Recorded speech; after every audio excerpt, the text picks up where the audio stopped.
ഇന്ന് നമ്മൾ കാണാൻ പോകുന്നത് നല്ലൊരു അടിപൊളി ഈസി ആയിട്ട് ഉണ്ടാക്കാവുന്ന ഒരു ഇഡലിയുടെ റെസിപ്പിയാണ്. ഇഡലി ഉണ്ടാക്കാം, ദോശ ഉണ്ടാക്കാം, സെയിം ബാറ്റർ വെച്ചിട്ട്.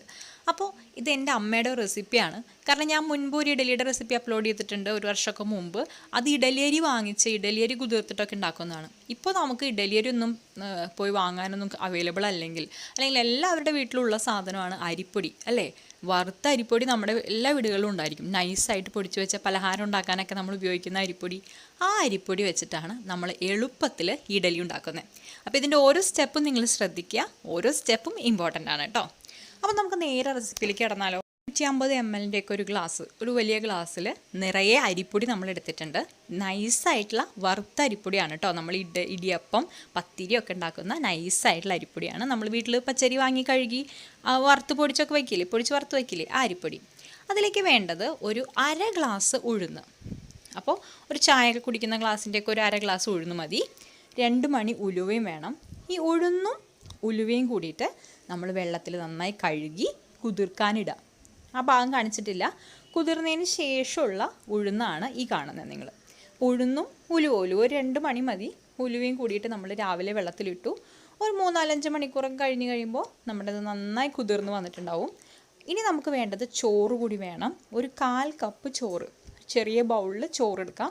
ഇനി നിങ്ങളുടെ കയ്യിൽ ചോറില്ല എന്നുണ്ടെങ്കിൽ അവലും യൂസ് ചെയ്യാം കേട്ടോ അതിന് പകരം.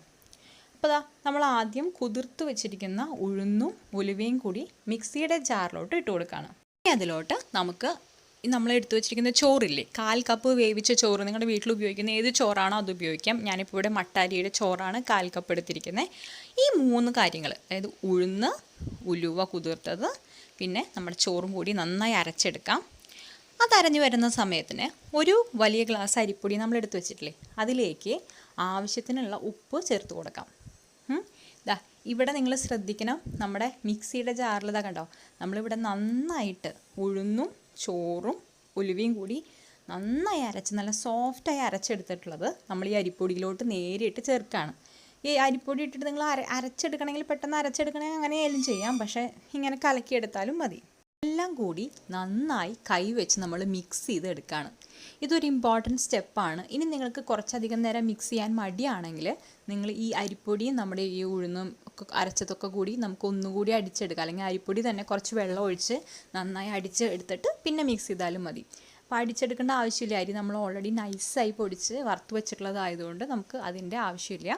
നന്നായി കൈവച്ചിട്ട് നിങ്ങൾ നന്നായി മിക്സ് ചെയ്ത് കൊടുക്കുക.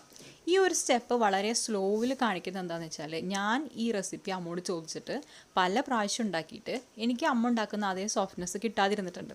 അപ്പോൾ ഈ ഒരു സ്റ്റെപ്പ് ഇമ്പോർട്ടൻ്റ് ആണ്. കാരണം ഈ വെള്ളത്തിൻ്റെ കൺസിസ്റ്റൻസി, നമ്മൾ സാധാരണ അരി അരച്ചിട്ടുള്ള മാവാണ് ഉണ്ടാക്കുന്നതെങ്കിൽ ബാറ്റർ എപ്പോഴും ഇത്തിരി കട്ടിക്കാണ് നമ്മൾ ഉണ്ടാക്കി വയ്ക്കുക, അല്ലേ? ഇഡലിയുടെ ബാറ്ററൊക്കെ കുറച്ച് കട്ടിക്കായിരിക്കും, ദോശയ്ക്കാണെങ്കിൽ കുറച്ച് ലൂസായിരിക്കും. പക്ഷേ വറുത്ത അരിപ്പൊടി കൊണ്ട് നമ്മൾ ഉണ്ടാക്കുമ്പോൾ പ്രത്യേകം ശ്രദ്ധിക്കേണ്ട കാര്യം, ബാറ്റർ കുറച്ച് ലൂസായിരിക്കണം. കണ്ടോ, വെള്ളത്തിൻ്റെ അളവ് നിങ്ങൾ നോക്കിക്കേ, ഈ ഒരു ലൂസ് നമുക്ക് കിട്ടണം. ഈ ഒരു ലൂസ് ഉണ്ടായാൽ നമുക്ക് ദോശയും ഇതേ ബാറ്റർ കൊണ്ട് തന്നെ ഉണ്ടാക്കാം, ഇതേ ബാറ്റർ വെച്ച് തന്നെ ഇഡ്ഡലി ഉണ്ടാക്കാം. വറുത്ത അരിപ്പൊടി ആയതുകൊണ്ട് അത് ഇരിക്കും തോറും വെള്ളത്തിനെ അബ്സോർബ് ചെയ്യും. അപ്പോൾ നിങ്ങൾ ഈ ലൂസിൽ വേണം കലക്കി വെക്കാൻ. ഈ ഒരു സ്റ്റെപ്പ് മാത്രം ശ്രദ്ധിച്ചാൽ മതി. ഇത് ശ്രദ്ധിച്ചില്ലെങ്കിൽ നിങ്ങൾ ഇത്രയും ചെയ്തതും വെറുതെ ആവും. അപ്പോൾ ഇത് എന്തായാലും ഇമ്പോർട്ടൻ്റ് ആയിട്ടുള്ള കാര്യമാണ്. അതുകൊണ്ടാണ് ഇത് ഞാൻ വളരെ സ്ലോവിൽ തന്നെ ഇത് പറഞ്ഞു തരുന്നത്. വീഡിയോ മുഴുവനായിട്ട് നിങ്ങൾ കാണണമെന്ന് പറയുന്നത് അതുകൊണ്ടാണ്. ഓക്കെ, അപ്പോൾ നമുക്ക് നമ്മുടെ ബാറ്റർ റെഡി ആയിട്ടുണ്ട്. ഇനി നമുക്കിത് ഫെർമെൻറ്റ് ചെയ്യാൻ വേണ്ടിയിട്ട് മൂടി വയ്ക്കാം. അപ്പോൾ നമ്മുടെ ഇഡലി മാവ് നമ്മളിവിടെ കലക്കി വെച്ചിട്ടുള്ളത് ഓവർനൈറ്റ് ഇരുന്ന് ഫെർമെൻറ്റായി നന്നപോലെ പൊങ്ങി വന്നിട്ടുണ്ട് കേട്ടോ.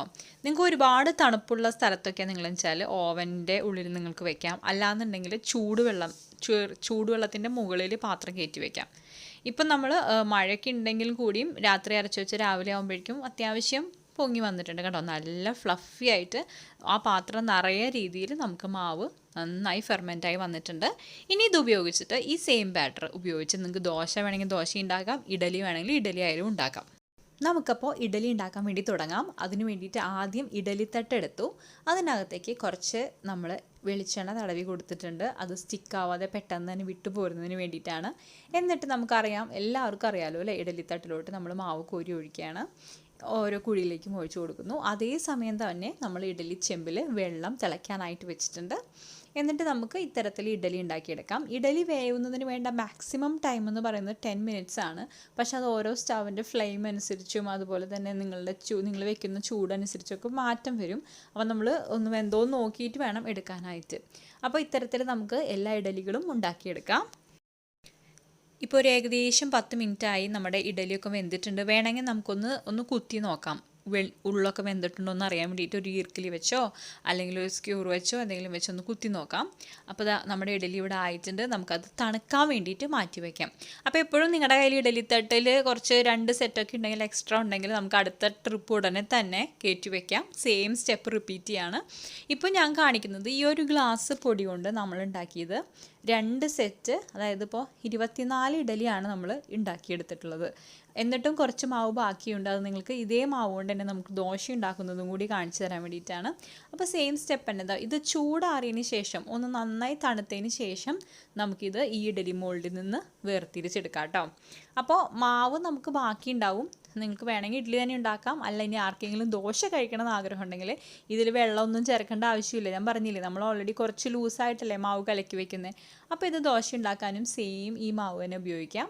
കണ്ടോ, നമ്മൾ ദോശ തട്ടിൽ ഒഴിച്ച് നിങ്ങൾക്ക് ദോശയോ നെയ് റോസ്റ്റോ മസാല ദോശയോ എന്ത് വേണമെങ്കിലും നമുക്ക് അതിനനുസരിച്ചുള്ള പാനുകളിലെടുത്ത് ഉണ്ടാക്കിയെടുക്കാം കേട്ടോ. അപ്പോൾ ഇതാ നല്ലൊരു അടിപൊളി ക്രിസ്പി ദോശയാണ് ഞങ്ങൾ ഉണ്ടാക്കുന്നത്. നല്ല കനം കുറച്ച് ഉണ്ടാക്കിയെടുത്തിട്ടുണ്ട്.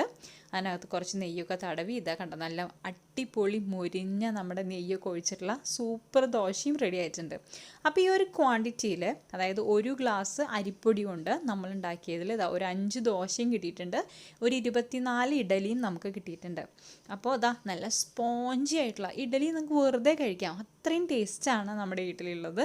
അപ്പോൾ നിങ്ങൾക്കൊരു കുടുംബത്തിന് 4 പേരടങ്ങുന്ന ഒരു കുടുംബത്തിന് ബ്രേക്ക്ഫാസ്റ്റിന് ഇതാ ഇത്രയും അളവ് നിങ്ങൾ ഇട്ടാൽ മതി. 1 ഗ്ലാസ് പൊടി, 1/2 ഗ്ലാസ് ഉഴുന്ന്.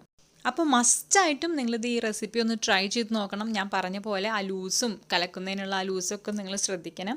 എന്നിട്ട് അഭിപ്രായം പറയാൻ മറക്കരുത്. നമ്മുടെ ചാനൽ ആദ്യമായിട്ട് കാണുന്ന ആരെങ്കിലും കൊണ്ടെങ്കിൽ ഇഷ്ടപ്പെടുകയാണെങ്കിൽ സബ്സ്ക്രൈബ് ചെയ്ത് സപ്പോർട്ട് ചെയ്യുമെന്ന് വിചാരിക്കുന്നു. അപ്പോൾ അടിപൊളി വിഭവമായിട്ട് പിന്നീട് വരാം കേട്ടോ.